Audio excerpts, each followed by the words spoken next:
ಸ್ನೇಹಿತರೆ, ನ್ಯಾಯಾಲಯದಲ್ಲಿ ತೀರ್ಮಾನವಾಗಿರುವಂಥ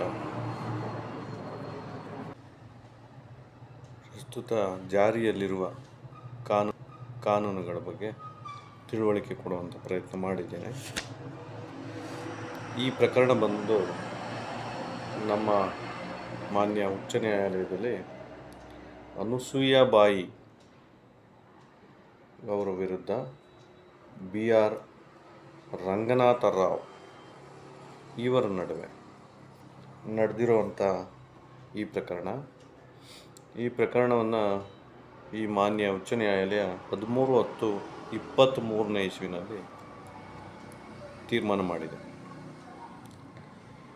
ಈ ಪ್ರಕರಣವನ್ನು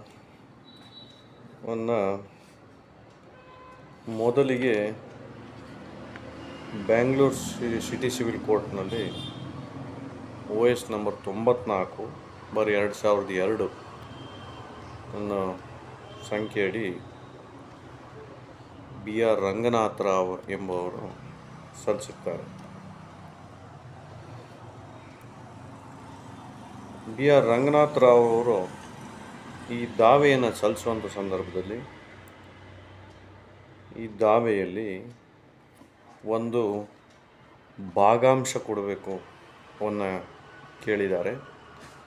ಮತ್ತು ಅದರಂತೆ ಭಾಗ ಮಾಡಿದ ನಂತರ ಪ್ರತ್ಯೇಕ ಸ್ವಾಧೀನತೆಯನ್ನು ನನಗೆ ಕೊಡಿಸ್ಕೊಡಿ ಅಂಥೇಳಿ ಒಂದು ಪ್ರೇಯರನ್ನು ಮಾಡಿದ್ದಾರೆ.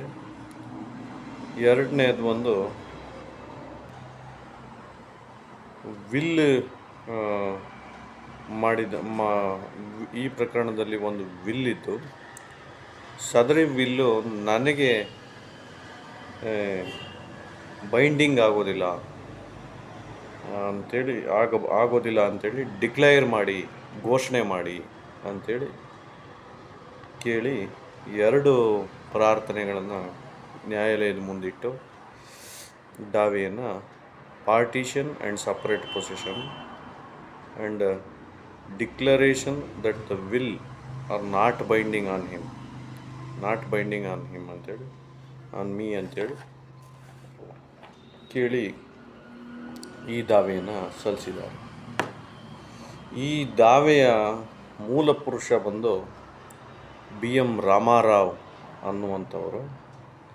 ಅವರಿಗೆ ಅನುಸೂಯ ಬಾಯಿ ಅನ್ನುವಂಥವರು ಹೆಂಡತಿ. ಈ BM ರಾಮಾರಾವ್ ಮತ್ತು ಅನುಸೂಯ ಬಾಯಿಗೆ ಒಟ್ಟು 3 ಜನ ಮಕ್ಕಳು. ಅದರಲ್ಲಿ ವಾದಿ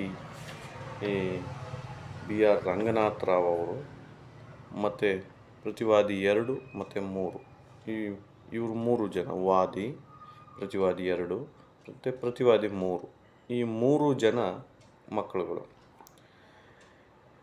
ಈ ವಾದಿ BR ರಂಗನಾಥ ರಾವ್ ಅವರು ಈ ಅನುಸೂಯ ಬಾಯಿ ತಾಯಿ ಇದಾರಲ್ಲ, ಇವ್ರನ್ನ ಮೊದಲನೇ ಪ್ರತಿವಾದಿಯನ್ನಾಗಿ ಮಾಡಿದ್ದಾರೆ. ಮತ್ತು 2 ಜನ ಅವರ ಅಣ್ಣ ತಮ್ಮಂದಿರಿದ್ರಲ್ಲ, ಅವ್ರನ್ನ 2ನೇ ಪ್ರತಿವಾದಿ ಮತ್ತು 3ನೇ ಪ್ರತಿವಾದಿಯನ್ನಾಗಿ ಮಾಡಿ ಈ ದಾವೆಯನ್ನು ಸಲ್ಲಿಸಿದ್ದಾರೆ, ನ್ಯಾಯಾಲಯದ ಮುಂದೆ ಸಲ್ಲಿಸಿದ್ದಾರೆ. ಇದರಲ್ಲಿ ದಾವೆ ಸಲ್ಲಿಸೋ ಸಂದರ್ಭದಲ್ಲಿ ವಾದಿಯವರು ತಮ್ಮ ವಾದ ಪತ್ರದಲ್ಲಿ ಬರೆದಿದ್ದಾರೆ, ಈ ವಾದಿ ಮತ್ತು ಪ್ರತಿವಾದಿಗಳಿದ್ದೀವಲ್ಲ, ನಾನು ವಾದಿ ಮತ್ತು ಪ್ರತಿವಾದಿಗಳು ಅಂದರೆ ವಾದಿಯವ್ರ ತಾಯಿ ಮತ್ತು ಅಣ್ಣ ತಮ್ಮಂದರು, ಪ್ರತಿವಾದಿ 2 ಮತ್ತು 3, ನಾವೆಲ್ಲರೂ ಹಿಂದೂ ಅನ್ಡಿವೈಡೆಡ್ ಜಾಯಿಂಟ್ ಫ್ಯಾಮಿಲಿನಲ್ಲಿ ಇದ್ದು ನಾವೆಲ್ಲರೂ ಕೋಪಾರ್ಷನರ್ಸ್ ಅಂಥೇಳಿ ಇವರು ಬರೆದಿದ್ದಾರೆ ವಾದಪತ್ರದಲ್ಲಿ.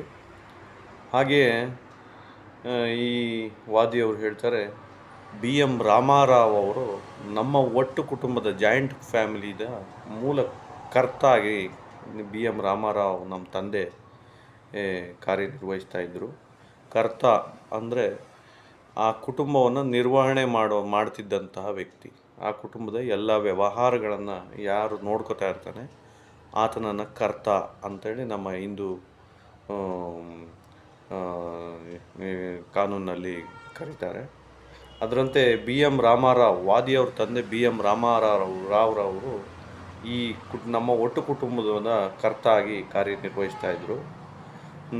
ನಾವುಗಳು ಅಂದರೆ ವಾದಿ ನಾವು ಮತ್ತು ಪ್ರತಿವಾದಿಗಳು ಬೇರೆ ಬೇರೆ ಕಡೆ ನಮ್ಮ ಜೀವನ ನಿರ್ವಹಣೆ ಮಾಡೋಕ್ಕೆ ಬೇರೆ ಬೇರೆ ಕೆಲಸ ಮಾಡಿಕೊಂಡು ಬೇರೆ ಬೇರೆ ಟೌನ್ಗಳಲ್ಲಿ ಬೇರೆ ಬೇರೆ ಸಿಟಿಗಳಲ್ಲಿ ನಾವು ವಾಸ ಮಾಡ್ತಾಯಿದ್ರೂ ಸಹ ನಾವು ಯಾವುದೇ ಒಟ್ಟು ಕುಟುಂಬದ ಸ್ವತ್ತುಗಳನ್ನ ಯಾವುದೇ ವಿಭಾಗ ಮಾಡಿಕೊಂಡಿಲ್ಲ.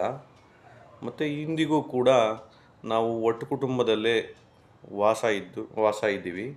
ಹಾಗಾಗಿ ನಮ್ಮ ಆಸ್ತಿಗಳು ಕೂಡ ಇಂದಿಗೂ ಕೂಡ ಒಟ್ಟು ಕುಟುಂಬದ ಸ್ವತ್ತುಗಳಾಗಿ ಉಳಿದಿದ್ದಾವೆ. ಯಾವುದೂ ಪಾರ್ಟಿಷನ್ ಆಗಿಲ್ಲ. ಮತ್ತು ಈ ಆಸ್ತಿಗಳೇನಿದ್ದಾವೆ, ಈ ಆಸ್ತಿಗಳು ನಮ್ಮ ತಂದೆ ಬಿ ಎಂ ರಾಮಾರಾವ್ ಅವರಿಗೆ, ಅವರ ಬಿ ಎಂ ರಾಮಾರಾವ್ ಅವರ ತಂದೆ ಅಂದರೆ ನಮ್ಮ ತಾತ ಮತ್ತು ನಮ್ಮ ತಂದೆಯ ಅಣ್ಣ ತಮ್ಮಂದರ ನಡುವೆ ಆದಂತಹ ವಿಭಾಗ ಪತ್ರ 18/3/1953 ವಿಭಾಗ ಪತ್ರದಲ್ಲಿ ಬಂದಂತಹ ಸ್ವತ್ತುಗಳು. ಇವು ನಮಗೆ ಪಿತ್ರಾರ್ಜಿತವಾದಂಥ ಆಸ್ತಿಗಳು.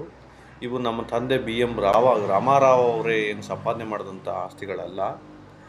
ಆದ್ದರಿಂದ ಈ ಆಸ್ತಿಗಳಲ್ಲಿ ನಮಗೆ ವಾದಿಯಾದಂಥ ನನಗೆ ಹಕ್ಕಿರೋದ್ರಿಂದ ನನ್ನ ಹಕ್ಕು ಏನಿದೆ ಅದರ ಸಂಬಂಧಪಟ್ಟಂಥ ಭಾಗಾಂಶವನ್ನು ನನಗೆ ಕೊಡಿಸ್ಕೊಡಿ ಅಂಥೇಳಿ ಈ